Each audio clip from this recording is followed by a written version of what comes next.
Next up, we're going to have Karl Issacc, who's joining us from London.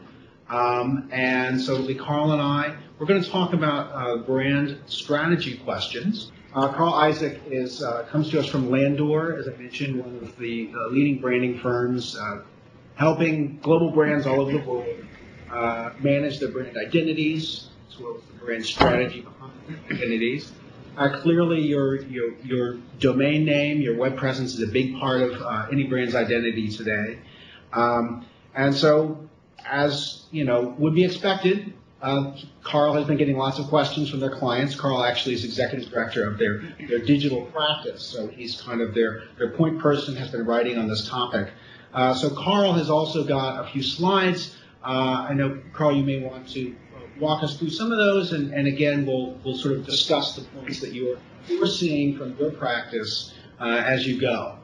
First off, again, thank you for inviting Landor Associates to join in this debate. To be honest, we think it's one of the most pressing issues that companies are facing in the digital realm because of the significance of the implications here. I think Paul did a very nice job of just explaining, frankly, some of the time pressures and time constraints. And so I think there is a first mover advantage situation here, and it's a long-term advantage, given that there is a window of time for a brand to make a move or not make a move. It's pretty amazing when you think of how much the internet has changed in the last 5 years. The whole rise of social networking, for example. Maybe we won't even have individual websites anymore in 5 years. So when you think of that kind of a timeline as a first mover advantage, it's pretty profound. Yeah, and I think thinking about this not just as the website, but as your expression of your brand digitally opens up a lot of new opportunities. Paul touched upon e-commerce and B2B scenarios, and managing your supply chain and organizing your ecosystem. And so, but just to take a step back, frankly, we're getting a lot of questions these days from clients that simply ask, maybe Shakespeare would have said to TLD or not to TLD.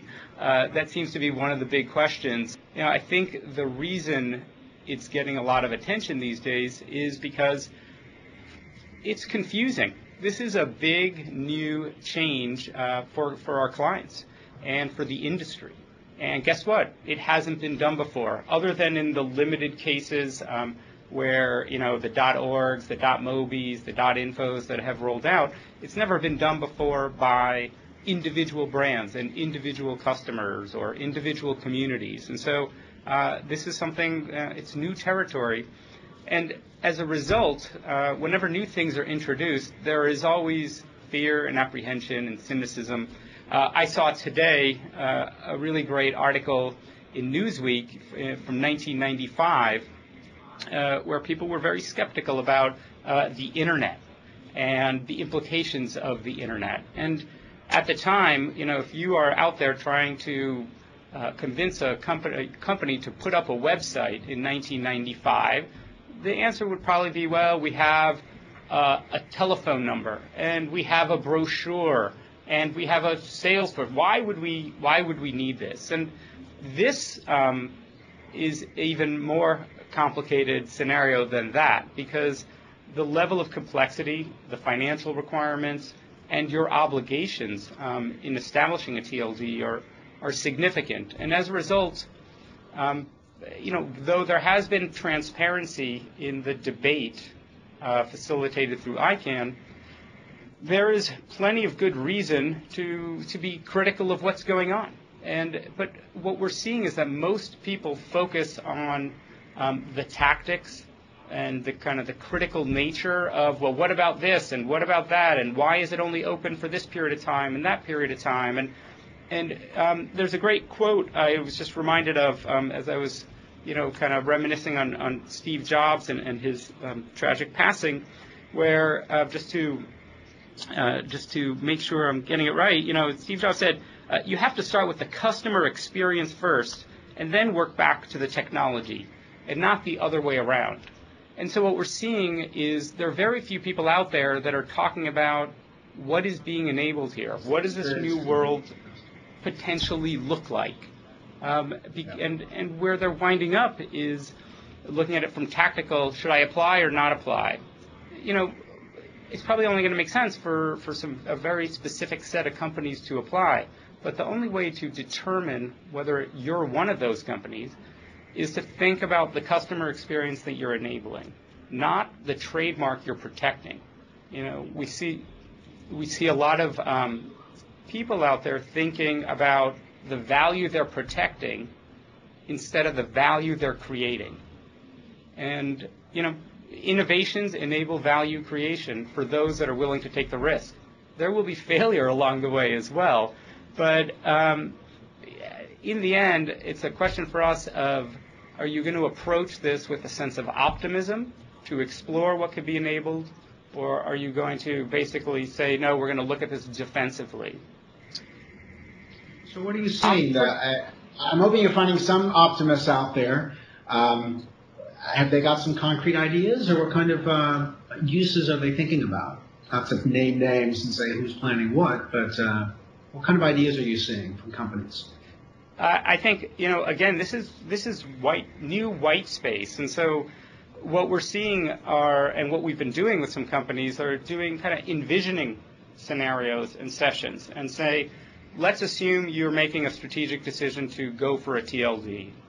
First, you have to determine what kind of TLD is right for you. Actually, first you have to determine, is a TLD right for you? Then what kind might be right? So there's a whole strategy just in terms of identifying, are you going for your brand name? Are you going for a generic in the category? And those open up different kinds of scenarios and possibilities. You just asked the question of what kind of scenarios are we envisioning? What we're envisioning is, frankly, this is a disruptive technology that's being introduced. And a very expensive effort for your brand. And so, we're seeing a range of scenarios that range from, I'm going to protect my brand, and maybe just do a closed application. What would a closed application be, Karl? That means I'm applying for a domain, I'm just going to use it sort of for an internet, an internal purpose, or what? Exactly. And some of the other panelists will probably speak better to this, but the question will be, am I going to be in the business of reselling domain names on this new world that I'm now responsible for governing? Because, again, you own, some have called it an island on the internet, an apartment building on the internet, but you're now in charge of this territory. Yeah.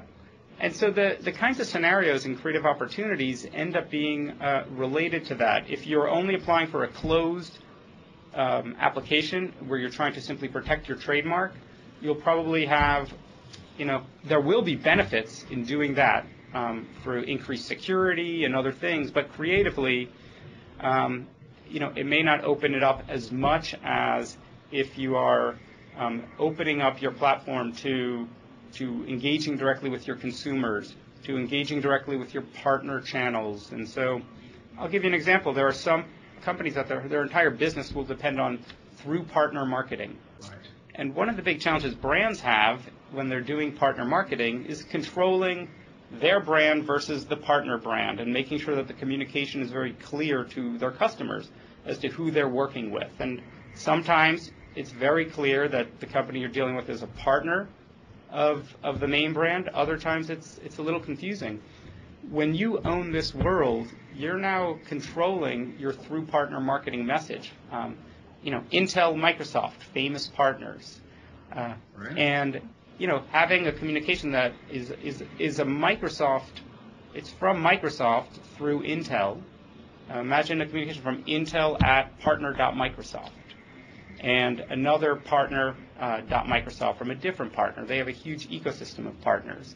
That's a really interesting scenario right there, and companies spend a lot of money facilitating through partner marketing, so that would be a benefit. The reason to assess the benefit and the risks are, we know this is going to be complicated, we know it's going to be expensive, and we know it's a journey. You don't just magically overnight flip the switch here. And some brands are going to keep their .coms and their .brand. Other brands will say, no, we want to make a wholesale change.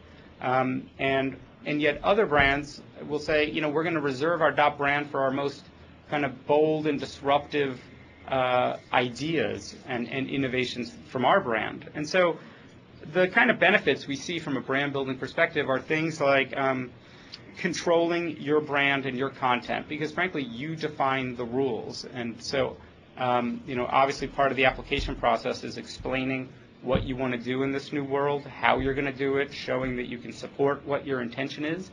But you are deciding what this new world is. You are, best I understand, setting the fees for what domains will cost in your new world. And thus, in doing that, you are helping determine whether or not you're opening the floodgates to everyone to participate in your new world, or to a very limited, exclusive set of people. So this could actually become and part of a new business model, even in the reseller example you gave. You say, you know what? Part of the way I work with my resellers is going to be that they're going to pay a certain fee to have an official domain that has my brand as the extension after it, and they're allowed to sell their products online.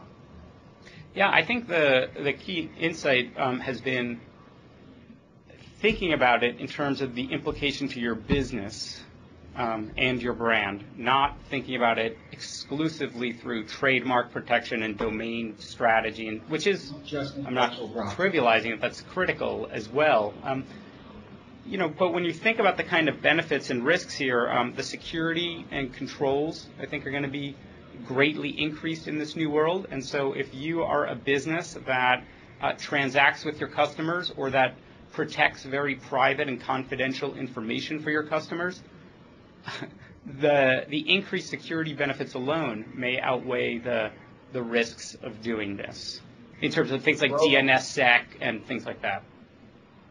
We're going to hear from Roland about that specifically, which is going to be great.